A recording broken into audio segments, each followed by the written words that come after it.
रामाय स लक्ष्मणाय देव्यै च तस्यै जनकात्मजायै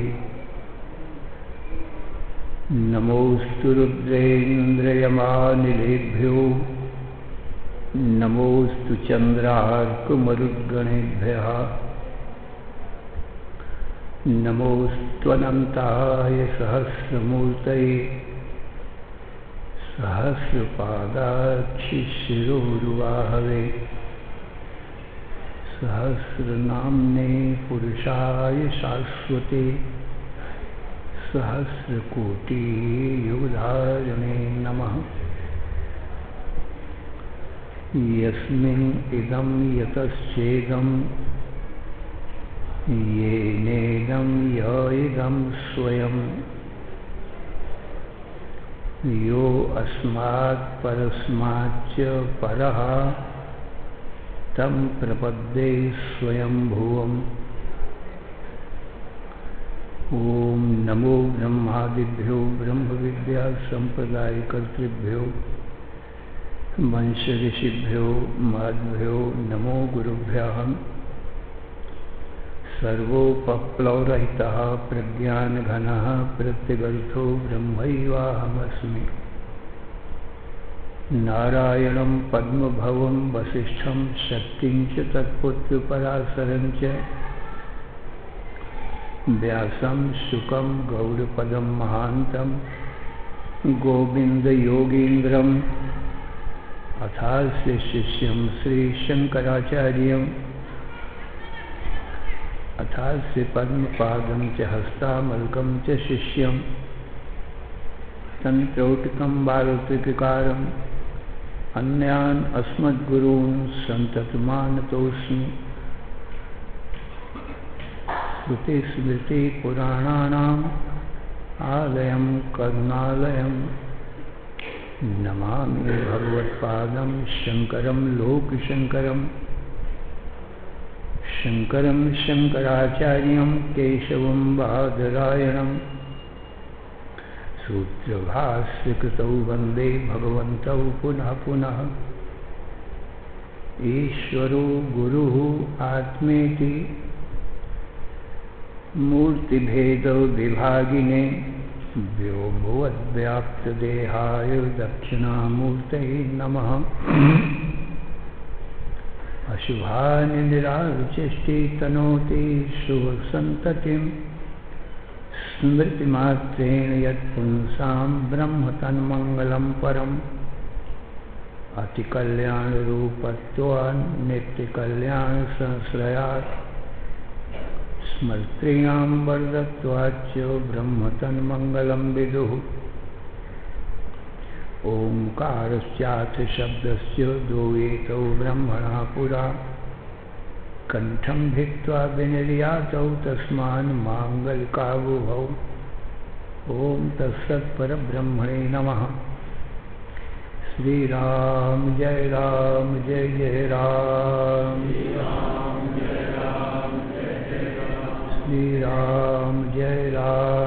जय राम। श्रीराम जय जय राम। धर्म की अधर्म का प्राणियों में विश्व का हर हर महादेव।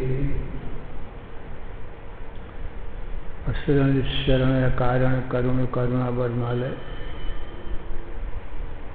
कर्तुम अकर्तुम अन्यथा कर्तुम समर्थ नित्य शुद्ध बुद्ध मुक्त स्वरूप अनंत कोटि ब्रह्मांड नायक परात्पर पूर्णतम पुरुषोत्तम परब्रह्म सच्चिदानंद घन सर्वज्ञ सर्वशक्तिमान सर्वाधार सर्वाधिष्ठान भगवान श्री कृष्ण से अर्जुन ने पूछा, हे भगवान मेरे परम कल्याण का उपाय बतावें। मैं आपका शिष्य हूँ, आपकी शरण में हूँ। मेरा तन मन बुद्धि प्राण आपके चरणों में अर्पण है। तो भगवान श्री कृष्ण बोले, हे अर्जुन, सावधान मन से श्रवण करो। गीता अध्याय 3 चल रहा है। लोकेऽस्मिन् द्विविधा निष्ठा पुरा प्रोक्ता मया नघ, ज्ञान योगेन सांख्यानां कर्म योगेन योगिनाम्। अर्जुन, सृष्टि के आदि में वेदों में मैंने 2 प्रकार की निष्ठाएं कही हैं। कर्मयोग और ज्ञान योग। सांख्य माने ज्ञान योग। वैसे तो 3 प्रकार की कहे हैं, कर्म, उपासना, ज्ञान। परंतु उपासना भी मानस कर्म है, इसलिए कर्म योग में ले लिया संक्षेप से कहने के लिए। तो ये अधिकारी भेद से मैंने ये 2 निष्ठाएं कही। जो कर्म उपासना कर चुके हैं, इतना रास्ता चल चुके हैं, तो उनको तो पीछे अब लौटना नहीं है, उनको तो और आगे बढ़ना है। और जो अभी पहला ही रास्ता तय नहीं किए, कर्म उपासना, उनको तो पहले ही रास्ते से पहले पड़ाव से ही चलना पड़ेगा। ये वेद मार्ग जो है भगवत धाम तक, भगवत ज्ञान तक पहुंचाता है। और दूसरा कोई रास्ता नहीं है भगवत तत्व के जानने का, पहुंचने का। एक वेद मार्ग ही है, क्योंकि वेद भगवान की वाणी है और भगवान कर्म उपासना के द्वारा अपना स्वरूप बताते हैं, ज्ञान बताते हैं। और जीव जानता नहीं, वो अल्पज्ञ है, ईश्वर सर्वज्ञ है। इसलिए वेद मार्ग से चलेगा तभी भगवत धाम तक वो पहुंचेगा। और यदि वेद मार्ग छोड़ देगा तो वो भगवत धाम तक नहीं पहुंचेगा। वो तो भगवत धाम से और दूर होता चला जाएगा। चलहि कुपंथ वेद मग छाड़े, कपट कलेवर कलिमल भाड़े। वेद मग को छोड़ करके जो क्रूर हैं, कपटी हैं, अधर्मी हैं, वो चलते हैं। भगवत धाम के पाने की उनको कहाँ आशा है? वो तो और दूर होते चले जाएंगे ना, उल्टा मार्ग चल रहे हैं। मान लो उत्तर में बद्री नारायण है, उत्तराखंड में, उत्तर दिशा में, और कोई दक्षिण मार्ग में चले, दक्षिण की तरफ चले, तो नारायण का दर्शन तो, बद्री नारायण का दर्शन तो उसका होगा कैसे? वो तो दूर से दूर चले जा रहे हैं, विपरीत रास्ता चल रहे हैं ना, इसलिए वो तो पहुंचेंगे ही नहीं कभी। और दूर होते चलेंगे, दूर से दूर होते चले जाएंगे। तो जो वेद के रास्ते में चलेंगे, ये उदाहरण है, जैसे उत्तराखंड के रास्ता में चलेंगे तो वो बद्री नारायण पहुंच ही जाएंगे एक दिन। परंतु ऐसा नहीं कि पहले ही पड़ाव में यदि डेरा डाल देवे तो भी पहुंचेगा नहीं।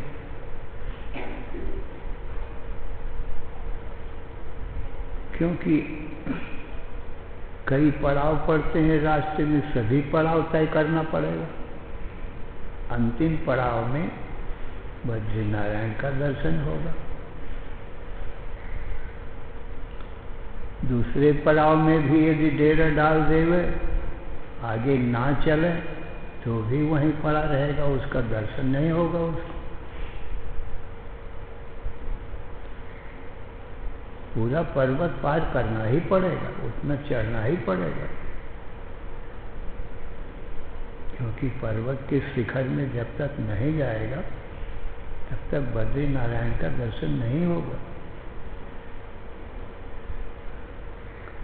इसी प्रकार से पावन पर्वत वेद पुराना, कथा तुम्हारी सरित सरी नाना। ये जो पवित्र पावन पर्वत है, यहाँ भगवान के साक्षात भगवान के पाने के लिए वेद पुराण ही।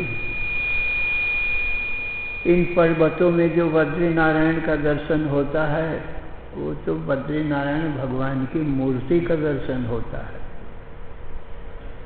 साक्षात दर्शन करना हो तो वेद पुराण रूपी पर्वत को चढ़ना पड़ेगा, अंतिम शिखर तक चढ़ना ही पड़ेगा। पहला पड़ाव कर्म कांड का है, दूसरा भक्ति कांड का है और तीसरा ज्ञान कांड का है। ये 3 पड़ाव तो पार करना ही पड़ेगा। इन तीनों के बाद में तो साक्षात भगवान का दर्शन होता है। वेद का रास्ता पूरा होता है, वेद का रास्ता पूरा होते ही भगवत दर्शन होता है। इसलिए भगवान कहते हैं कि जिन्होंने अभी रास्ता प्रारंभ नहीं किया उनके लिए तो कर्मयोग है। कर्मयोग जिन्होंने पूरा कर लिया है उनके लिए फिर भक्ति योग है, और भक्ति योग भी जिनका पूरा हो गया है उनके लिए ज्ञान योग है। और ये ही वेद का अंतिम शिखर है, वेद रूपी पर्वत का आखिरी शिखर, सबसे ऊंचाई। फिर इसके आगे ये वेद नहीं, इसीलिए इसका नाम वेदांत रखा है। ज्ञान कांड का नाम भगवान ने वेदांत रखा है। वेद का अंतिम कांड, अंतिम पड़ाव। तो इसलिए भगवान ने कहा जो कर्म उपासना कर चुके हैं उनके लिए सांख्य माने ज्ञान योग है। आत्मा या परमात्म तत्व को सम्यक प्रकार से व्याख्यान किया जाए ख्या प्रकथने, उसको कहते हैं सांख्य। सम्यक प्रकार से ख्या माने कथन करना, ब्रह्म तत्व का, आत्म तत्व का। तो अर्जुन ये 2 निष्ठा मैंने सृष्टि के आदि में वेद में कही है। योगास्त्रयो मया प्रोक्ता नृणाम श्रेयो विधित सया, ज्ञानम कर्म च भक्तिश्च नोपायो अन्योस्ति कुत्रचित्। अर्जुन सृष्टि के आदि में मैंने जीवों के कल्याण के लिए, नित्य सुख शांति की प्राप्ति के लिए, मृत्यु की निवृत्ति अमृतत्व की प्राप्ति के लिए ये 3 योग कहे हैं,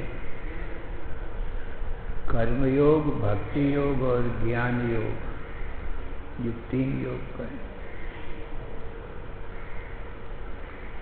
इसलिए भगवान कहते हैं अपने आप को समझे कि मैं कर्मयोग का अधिकारी हूँ कि भक्ति का कि ज्ञान का, अधिकार के अनुसार उसमें लग जाए। जैसे विद्यार्थी है, यदि पहली दूसरी कक्षा पढ़ चुका है तो उसको तो भाई तीसरी कक्षा में प्रवेश के लिए उस स्कूल में उस अध्यापक के पास जाना चाहिए। और जो पहली कक्षा में है अभी, तो पहली कक्षा के प्रवेशिका के स्कूल में और वो मास्टरों से शिक्षा लेना चाहिए। सबके गुरु अलग अलग होंगे, हर कक्षा के गुरु अलग अलग हैं, वो सभी गुरु हैं। कि पहले कक्षा को जिसने ज्ञान देने वाले को गुरु कहते हैं। पहली कक्षा का ज्ञान दिया है वो भी गुरु है, दूसरी कक्षा का ज्ञान दिया है वो भी गुरु है, तीसरी कक्षा का ज्ञान दिया है और वे भी गुरु है।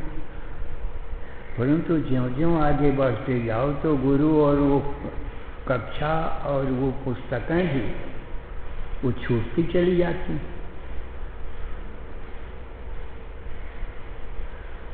सभी गुरु आदरणीय है। अब यदि नहीं गुरु कब उसका परित्याग करेगा तो आगे गुरु के आगे कक्षा में कैसे जाएगा?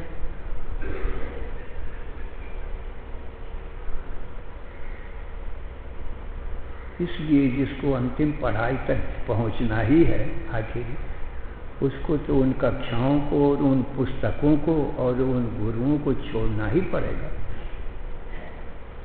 आगे बढ़ने के लिए।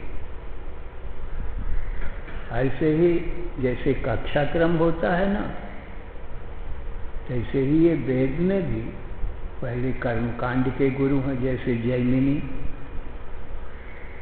उन्होंने कर्मकांड की ही बात अच्छी प्रकार से बतलाई है, सभी विद्वान मानते हैं।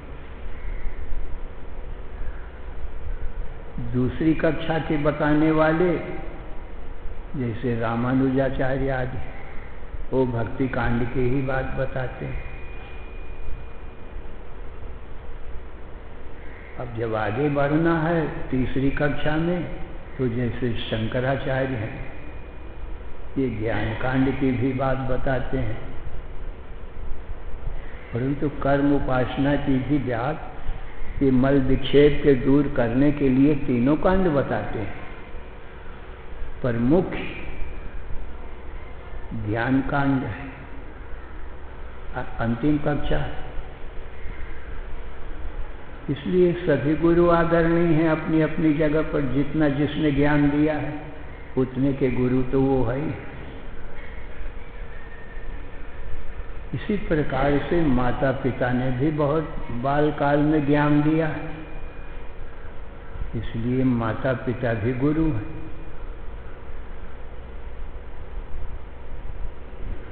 तो जिसने कुछ भी ज्ञान दिया है वो गुरु ही हैं। ज्ञान से ही कोई गुरु कहलाता है, और वो चाहे पिता हो, चाहे पुत्र हो, चाहे पति हो, चाहे पत्नी हो, ये नियम नहीं है। ज्ञान होना चाहिए सब में। तो सज्जनों, यहाँ भगवान तो गुरुओं के गुरु हैं, सभी गुरुओं के गुरु हैं। भगवान के ज्ञान को उपनिषद और गीता ये भगवान की वाणी है। इस ज्ञान को लेकर के ही दूसरे जीव गुरु बनते हैं। इसी गीता ज्ञान को या उपनिषद ज्ञान को पढ़ाते हैं, तब ये गुरु कहलाते हैं। इसलिए जो कोई भी इनको पढ़कर ज्ञानी हो जाए वही गुरु कहलाता है।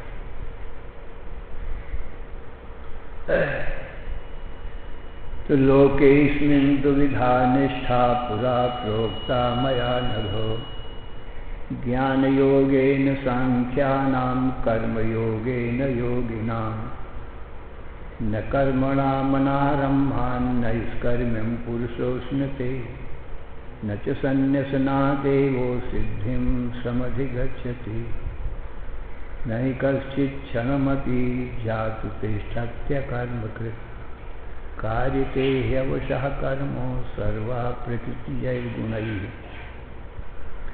कर्मेन्द्रियाणि संयम्य य आस्ते मनसा स्मरन्, इन्द्रियार्थान् विमूढात्मा मिथ्याचारः स उच्यते, यस्त्विन्द्रियाणि मनसा नियम्यारभते जुनो, कर्मेन्द्रियः कर्मयोगम् असक्तः स विशिष्यते, नियतं कुरु कर्म त्वं कर्म जायो ह्यकर्मणः, शरीर यात्रापि च ते न प्रसिद्धेय कर्मणः, यज्ञार्थात् कर्मणो अन्यत्र लोकोऽयं कर्म बंधनः तदर्थं कर्म कौन्तेय मुक्त संगा समाचरो।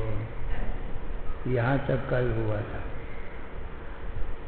प्रजा के सहित भगवान ने यज्ञ का भी, भगवान ब्रह्मा जी ने जब सृष्टि किया तो सह यज्ञ प्रजा सृष्टि,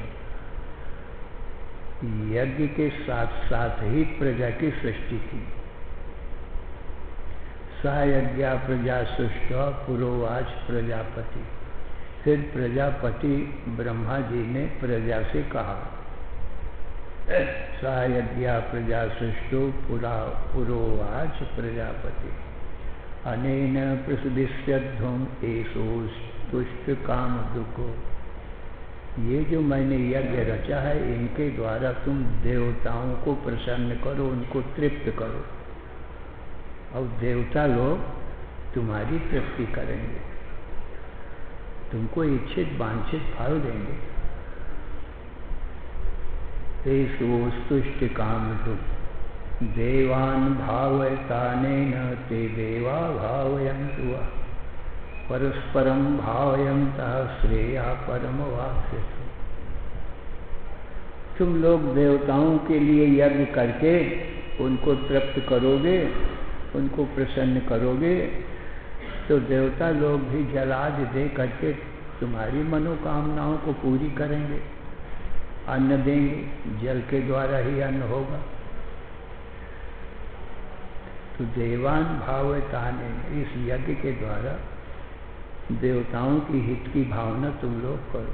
ते देवा भावयन्तु, तो परस्परम भावयन्ता, एक दूसरे के कल्याण की भावना करते हुए श्रेया परमवाप्स्यते, दोनों ही परम श्रेय को, परम कल्याण को प्राप्त हो जाओगे। परस्परम भावयन्तः श्रेया परमवाप्स्यते इष्टान्य भोगान्यो देवा दास्यन्ते यज्ञ भाविता तै दत्तान प्रदाय भूयो भुक्तेस्तेनैव सह। तो इस यज्ञ के द्वारा जब उनको तुम प्रसन्न करोगे, तृप्त करोगे, तो वो प्रसन्न होकर तुम्हारी कामना, और उनको दिए भी नहीं, जो भी अन्न पैदा किया जाता है इनमें देवताओं का भी सहयोग है, वो जल देते हैं, दृष्टि करते हैं, इनका उनका भी इसमें सहयोग, तो उनको देना चाहिए। और जो उनको न दे करके आप ही खा जाएं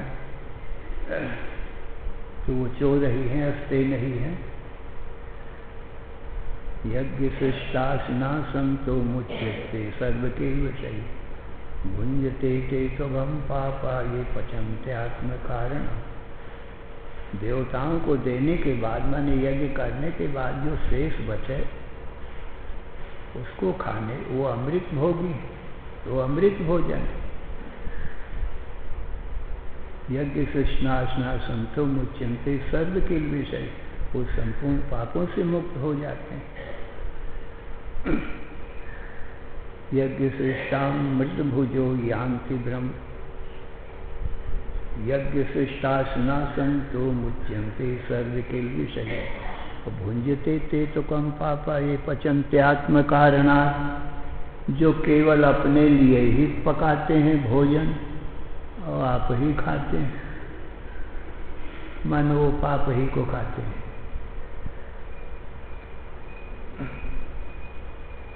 अन्नाद भवन्ति भूतानि, भगवान बताते हैं अन्नाद भवन्ति भूतानि पर्जन्या दन्न संभव यज्ञाद भवति पर्जन्यो यज्ञ कर्म समुद्भव। भगवान कहते हैं अन्नाद भवन्ति भूतानि, जितने भी भूत प्राणी हैं वो अन्न से उत्पन्न होते हैं, अन्न के बिना कोई उत्पन्न नहीं होता है। इस विषय में श्रुति भी है, वेद मंत्र भी है। अन्नाद देव खल्वानि भूतानि जायन्ते अन्नेन जातानि जीवन्ति अन्नम प्रयन्ति अविषम विशन्ति, ये श्रुति है। निश्चय ही कि निश्चयेन अन्न से ही सब भूत प्राणी उत्पन्न होते हैं। अन्नाद्येव खल्यमानि भूतानि जायन्ते अन्नेन जातानि जीवन्ति। और फिर अन्न को खा करके ही जीते हैं। जब अन्न से ही, अन्न का कीड़ा है शरीर, अन्न से बना है, तो अन्न को खा करके ही जिएगा, बिना अन्न के तो रहेगा नहीं। और अन्न रूप पृथ्वी है, इसी में चलते फिरते हैं, और फिर अन्न रूप पृथ्वी में मिल जाते हैं। संपूर्ण अन्नमय पृथ्वी है, क्योंकि इसी से सब अन्न उत्पन्न होता है। इसलिए भगवान श्री कृष्ण कहते हैं कि अन्नाद भवन्ति भूतानि। अर्जुन, सभी भूत प्राणी अन्न से उत्पन्न होते हैं। अन्न कहाँ से उत्पन्न होता है? अन्नाद भवन्ति पर्जन्याद अन्न संभव। आकाश में मेघ आते हैं, बादल आते हैं और वर्षा करते हैं, तब अन्न उत्पन्न होता है। वर्षा नहीं होगी, बादल नहीं आएंगे, तो फिर अन्न कहाँ से पैदा होगा? मनुष्य तो इतना ही पुरुषार्थ कर सकता है कि जमीन को हल से जोत करके और बीज बो सकता है। अपना शारीरिक परिश्रम मनुष्य कर सकता है, परंतु जल तो इंद्र के हाथ में है, देवता के हाथ में है। तो केवल मनुष्य के शरीर शारीरिक परिश्रम मात्र से अन्न थोड़ी पैदा होगा, तो जल की जरूरत पड़ेगी ना। तो जल जो है वो देवताओं के हाथ में, इंद्र के हाथ में।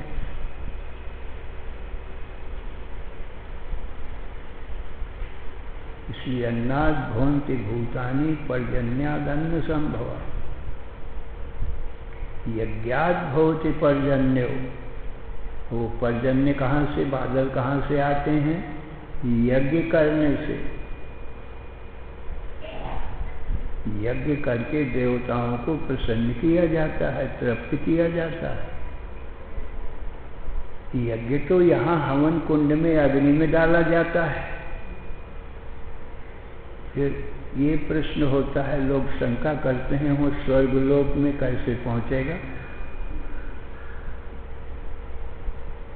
ये यज्ञ में जो जौ है, तिल है, चावल है, गऊ का घी है, मेवा मिष्टान सब मिला करके अग्नि में स्वाहा, इंद्राय स्वाहा, वायवे स्वाहा, अग्नये स्वाहा ऐसा बोला जाता है। तो यहाँ तो अग्नि में डाल दिया गया, वो भस्मीभूत हो गया। फिर देवलोक में कैसे पहुंचेगा? तो कहते हैं जो अग्नि है वो अग्निदेव है। जैसे लोक में पत्र वाहक होता है, जिसका भी पत्र आता है कहीं दूसरे नगर से, गांव से या विदेश से, तो हर जगह पत्र बांटने वाले पेटी खोल के पत्र निकालते हैं, जिसका पत्र होता है उसको दे आते हैं। ऐसे ही अग्नि भी हव्य वाहक है। जिस देवता का नाम लेकर के इंद्राय स्वाहा ऐसा आहुति डाली गई, अग्नि देवता उस आहुति को इंद्र को अवश्य पहुंचाता है।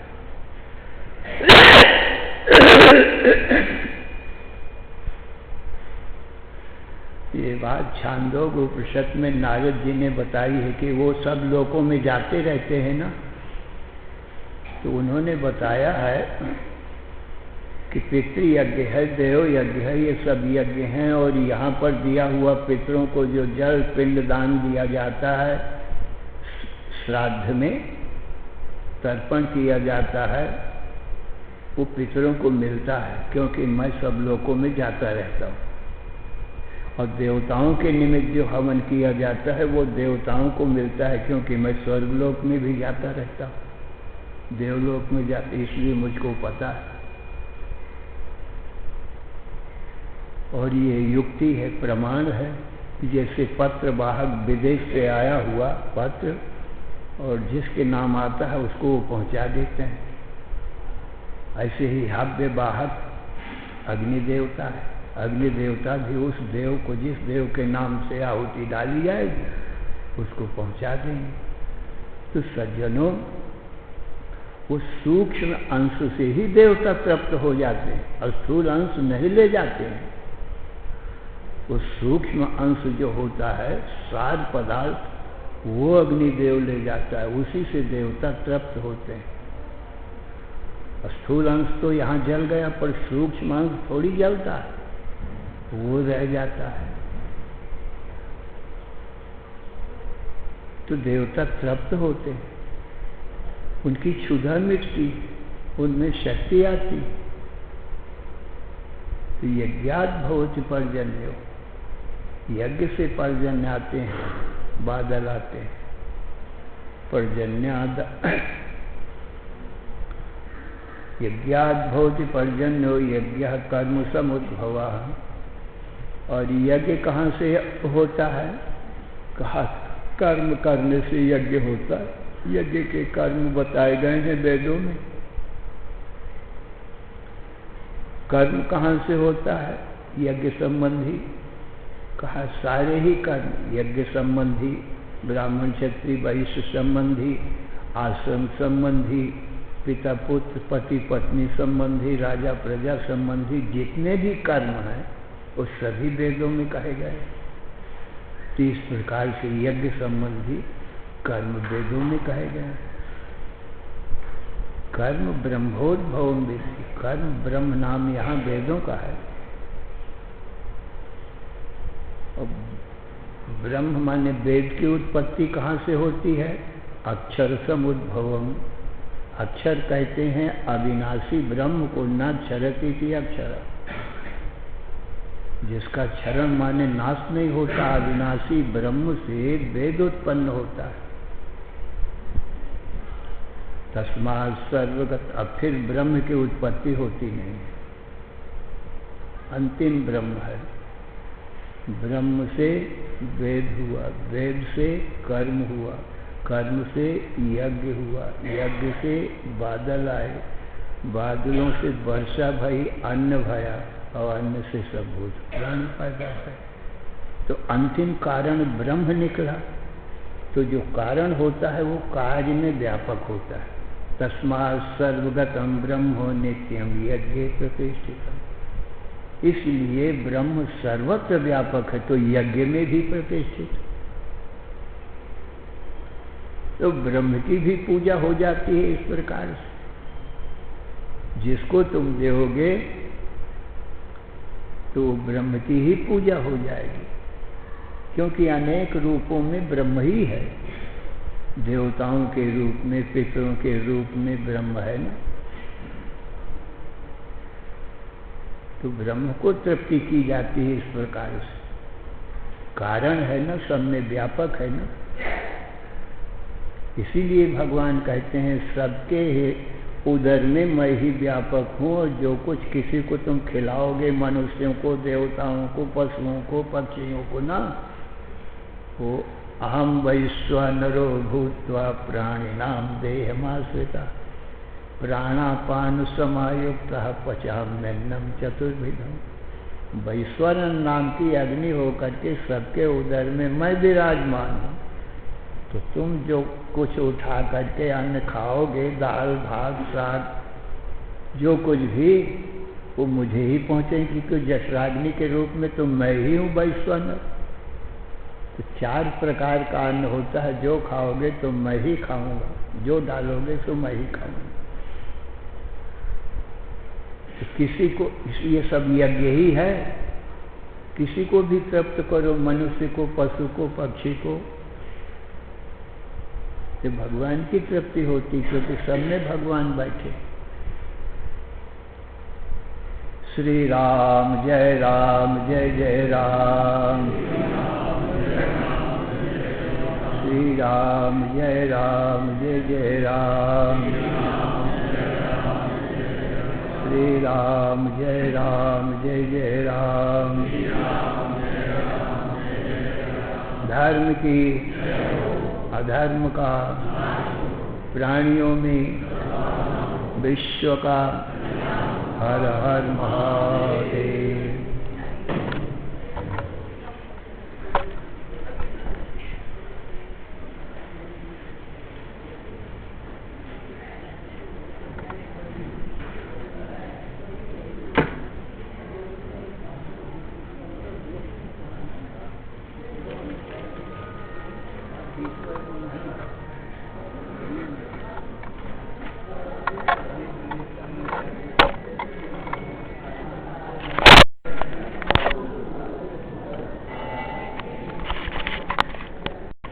नहीं ठीक है, अरे